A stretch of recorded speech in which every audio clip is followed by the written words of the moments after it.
Jembatan Merah Plaza adalah salah satu pusat perbelanjaan grosir pertama di Indonesia yang berdiri pada tahun 90-an. Plaza ini terletak di kawasan Kota Lama di Kecamatan Krembangan, Surabaya. Selain karena letaknya yang berada di kawasan strategis dan padat penduduk, JMP menjadi pusat perbelanjaan yang cukup lengkap pada zamannya sehingga berhasil menarik pasar yang besar. Jembatan Merah Plaza atau JMP bukan hanya dikenal sebagai pusat perbelanjaan, tapi juga telah menjadi bagian dari sejarah serta kebudayaan kota Surabaya.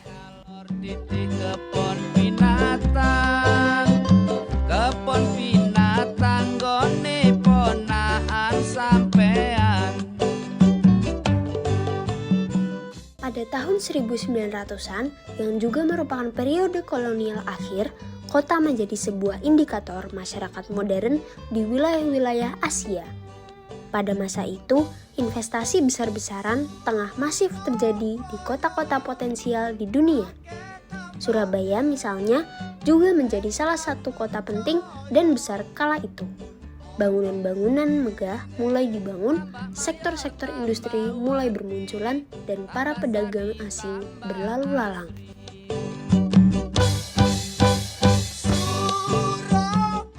Dalam bukunya Surabaya City of Work, Dick berpendapat bahwa Surabaya merupakan salah satu kota termaju dalam berbagai sisi di antara kota-kota lain di Jawa dan bahkan Asia. Akses-akses transportasi yang sangat mudah, mulai dari laut, sungai, hingga darat, membuat Surabaya bisa menjadi pusat perdagangan di level Asia.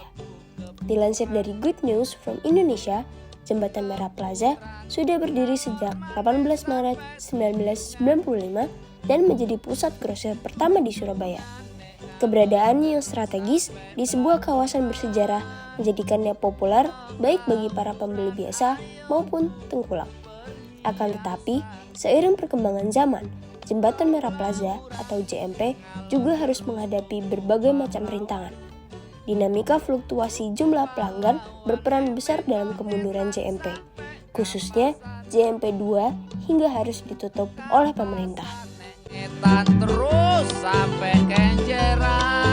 Di satu sisi, pola belanja masyarakat belakangan ini telah mengalami perubahan. Karena beberapa faktor seperti globalisasi, modernisasi, pandemi, dan kemajuan teknologi, pola belanja langsung ke toko telah berubah menjadi belanja online. Budaya belanja serba online yang semakin marak ini tentu disebabkan oleh beberapa faktor, seperti faktor sosial di mana peran dan status berpengaruh terhadap preferensi media pembelian, dan faktor budaya di mana orang-orang lebih menyukai budaya yang praktis dan menyesuaikan zaman atau dinamis. Dalam kasus ini, budaya belanja serba online memberikan dampak langsung secara signifikan terhadap keberlangsungan JMP 2. Hingga pada akhirnya, pada bulan April 2024, JMP 2 ditutup secara resmi oleh pemerintah.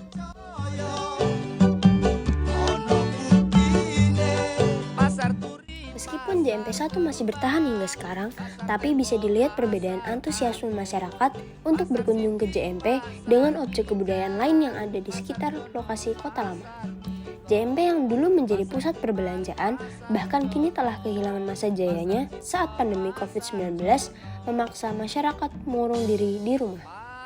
Pada Peraturan Daerah Kota Nomor 8 Tahun 2018 tentang Rencana Detail Tata Ruang dan Peraturan Zonasi Kota Surabaya tahun 2018 hingga 2038, JMP merupakan zona perdagangan dan jasa dengan skala internasional atau nasional. Dan JMP termasuk ke dalam kawasan wisata Kota Lama Surabaya yang akan dikembangkan menjadi wisata budaya berskala nasional maupun internasional.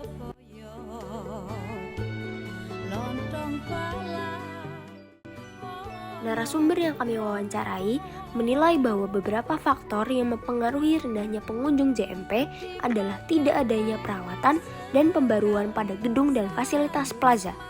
Sampai sekarang, gedung JMP masih menggunakan gedung lawas yang kurang menarik pengunjung, dan kurangnya pengadaan event-event di JMP yang mengakibatkan kurangnya daya tarik pusat grosir ini. Disebutkan juga bahwa pemerintah belum mengadakan upaya untuk revitalisasi JMP karena pemerintah Surabaya lebih menekankan pada kawasan kota lama dibanding JMP. Revitalisasi yang dilakukan pada kota lama seharusnya juga dilakukan pada JMP yang hingga sekarang masih jauh tertinggal dibandingkan dengan objek kebudayaan lain di sekitarnya.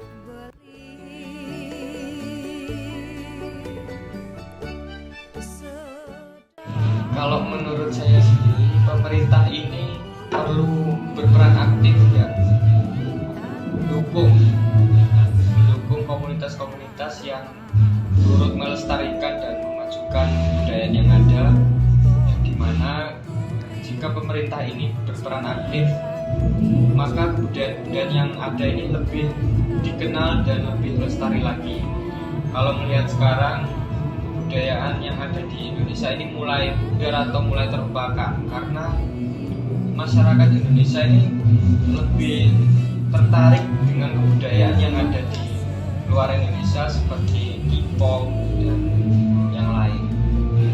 Dengan adanya dukungan atau peran aktif dari pemerintah, harapannya bisa ikut melestarikan dan memperkenalkan lagi budaya-budaya yang telah terlupakan khususnya di Indonesia ini agar lebih dikenal masyarakat Indonesia dan dikenal lebih luas lagi hingga ke luar Indonesia. Pemerintah ini tidak hanya mengeluarkan kebijakan dalam pelestarian kebudayaan, tapi juga ikut terjun langsung untuk melestarikan budaya yang ada agar lebih lestari lagi. Sebagai pribadi yang prihatin, beberapa saran yang dapat kami berikan agar setidaknya dapat sedikit menyelamatkan bangunan ini dari keterpurukan total adalah dengan melakukan edukasi budaya melalui papan informasi maupun QR Code yang berisi sejarah dan program-program budaya rutin seperti pagelaran seni maupun festival kebudayaan yang sering dilakukan di daerah plaza. Dengan adanya informasi mengenai bangunan dan program-program yang dijalankan, harapannya masyarakat luas akan kembali menyadari keberadaan plaza legendaris ini. Jadi masyarakat ini juga perlu mendukung dari adanya kebijakan pemerintah dalam pemajuan dan pelestarian kebudayaan, sehingga hal ini juga memberikan dampak positif bagi kehidupan sosial ekonomi masyarakat itu sendiri.